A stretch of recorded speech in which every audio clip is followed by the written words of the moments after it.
તો સુરતમાં નિલેશ કુંભાણી સામે કોંગ્રેસ દ્વારા વિરોધ કરવામાં આવી રહ્યો છે।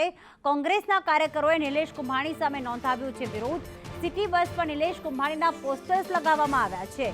મતદારનો સોદો કરનાર ગદ્દાર સૂત્રો સાથે આ નિલેશ કુંભાણીના પોસ્ટર લગાવવામાં આવ્યા છે। જેણે મતદારો સાથે ગદ્દારી કરી છે તેનો વિરોધ હાલમાં કોંગ્રેસ કરી રહ્યું છે અને આક્ષેપ કરવામાં આવી રહ્યા છે કે તેમણે ભારતીય જનતા પાર્ટીના મેળાવીપણાના કારણે જ આખું ષડયંત્ર રચ્યું હતું। મનીષ અમારી સાથે જોડાઈ ગયા છે। મનીષ, કોંગ્રેસ દ્વારા વિરોધ સિટી બસમાં પોસ્ટર્સ લગાવવામાં આવી રહ્યા છે, શું વધુ વિગતો? અન્ય કઈ રીતે વિરોધ કરવામાં આવી રહ્યો છે?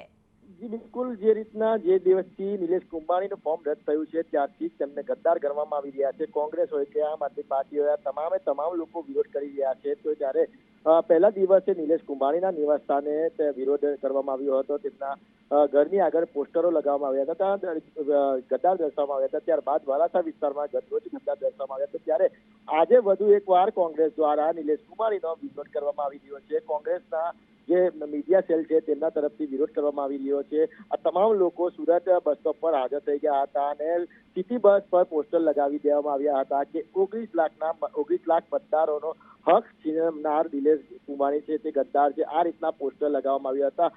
જે રીતના વિરોધ થઈ રહ્યો છે ત્યારે હવે વધુ એક વાર જે કોંગ્રેસ તરફથી આજે પણ ફરીથી વિરોધ કરવામાં આવી રહ્યો છે અને તેના પોસ્ટર લગાવીને આ રીતના વિરોધ દર્શાવવામાં આવી રહ્યો છે। જી બિલકુલ, આભાર મનીષ તમામ વિગતો માટે।